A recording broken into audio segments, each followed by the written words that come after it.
Hello, and welcome to our podcast series, Conversations with KidsPeace. I'm Bob Martin. When we talk about the programming here at KidsPeace, a lot of people are surprised to find just how integral education is to the services we provide for our kids. For the clients in our hospital, residential, and other programs, keeping up with their peers in schoolwork is a priority, along with their therapy. Earlier this year, we spoke to teachers at KidsPeace Georgia's Bowden campus, our Orchard Hills campus in Pennsylvania, and our location in Old Town, Maine, to get their reflections on the importance of education programming to meeting our mission here at KidsPeace. Here are their thoughts.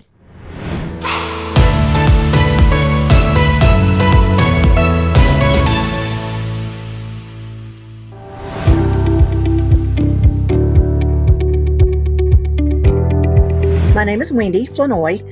I'm at the Bowden location of KidsPeace, which is in Georgia. I have been there 3.5 years, 4 years in July.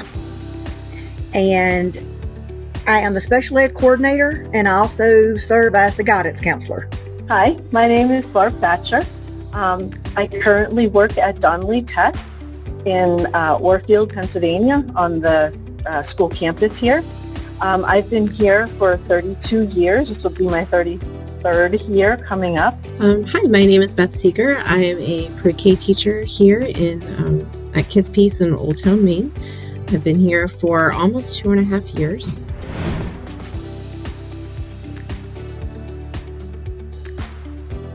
I had someone that recommended a special education paraprofessional position in the Clinton County school system in Georgia, and she kept pushing me to apply. I'm like, I don't want to work with children. She goes, yes, you do.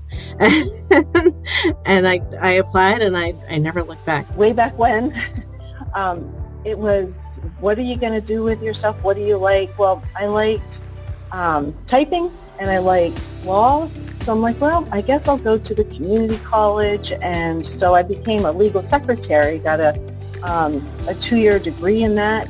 And my last semester, when I had to do my internship, is when I realized I can't do this.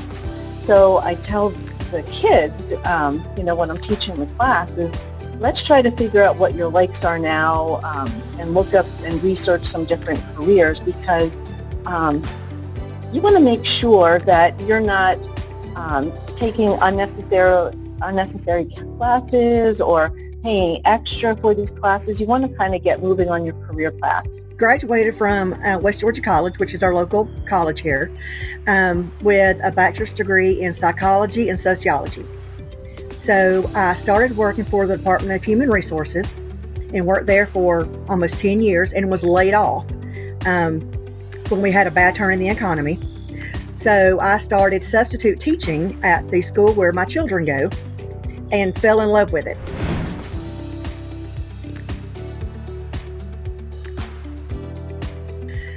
Depending on the classroom, some are doing read aloud, some are watching CNN 10 and then doing their writing assignment afterwards. Some are coming in and just going straight to work on Edgenuity, which is the curriculum that we use.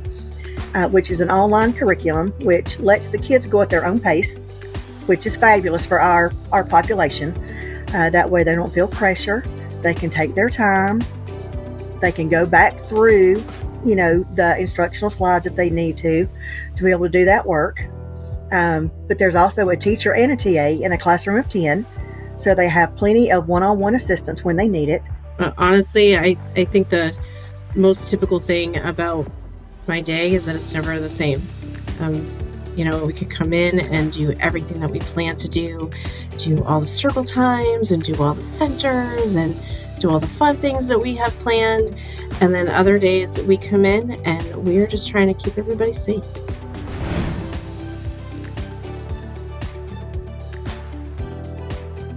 We work really hard to build a rapport with our kids so that they respect us and we respect them. And then our classrooms are a lot more successful that way.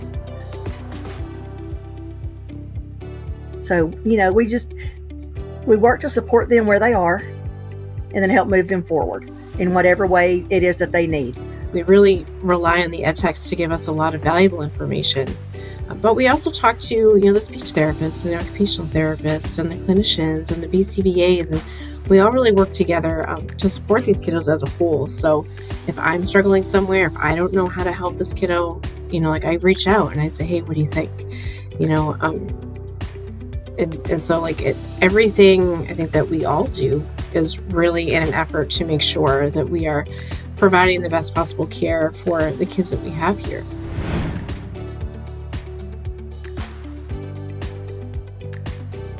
We had a student come in that had been, shuffled from this family member to that family member.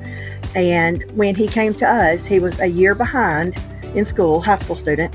He was a year behind. And when I introduced myself to him, the first thing he said to me was, I'm here to do what I need to do and to make the best out of my situation. So years ago when we did the drama club, we were able to go out into the community, and we were able to do some fundraising efforts. Students would go out into the community and they would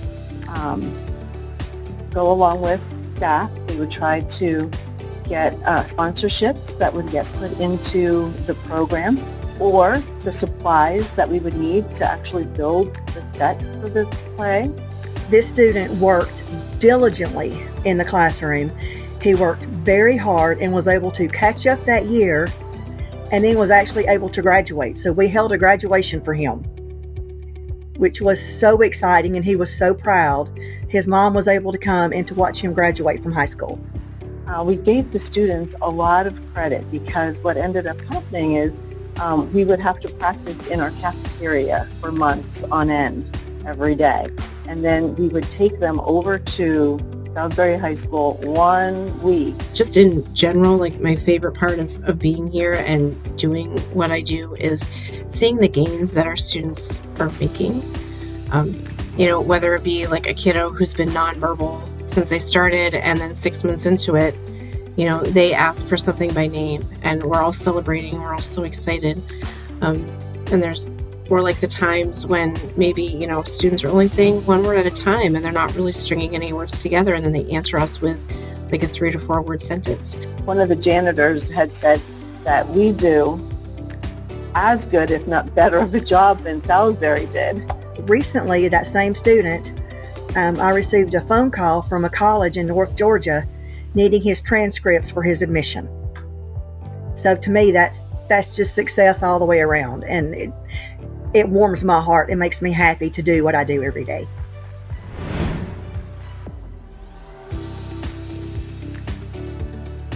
That this is the toughest job you will ever love. But it's not easy, but it is so worth it. I do remember when I was in college, I remember our one professor said that you want to teach, you have to be an actor or an actress on stage. You need to grasp their attention so that, they want to learn, they have that desire. Because I think they do. I think our students do have that desire to learn. We just have to tap into it using some creative ways to get them to learn. I think it's important for all teachers to know that our kids are capable, that they can accomplish anything as long as they have the right supports in place.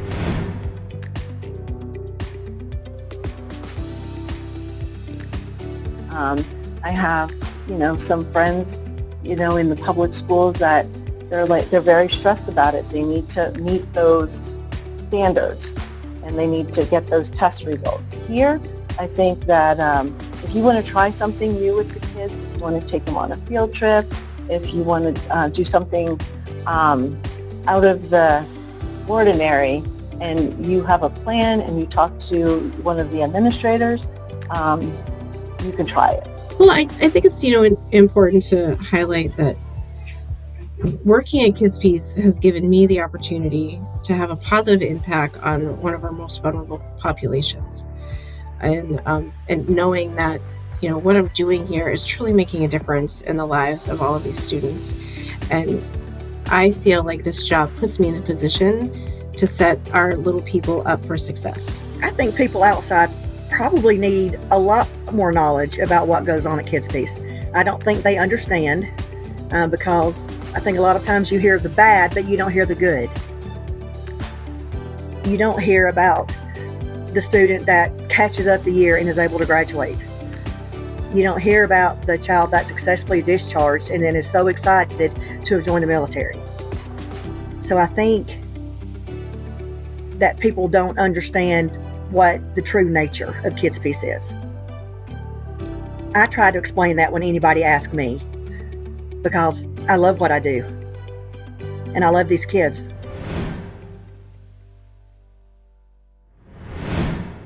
We want to thank Wendy, Barb, and Beth for sharing their perspectives with us, and we thank them and all of our teachers at KidsPeace for helping us meet our mission.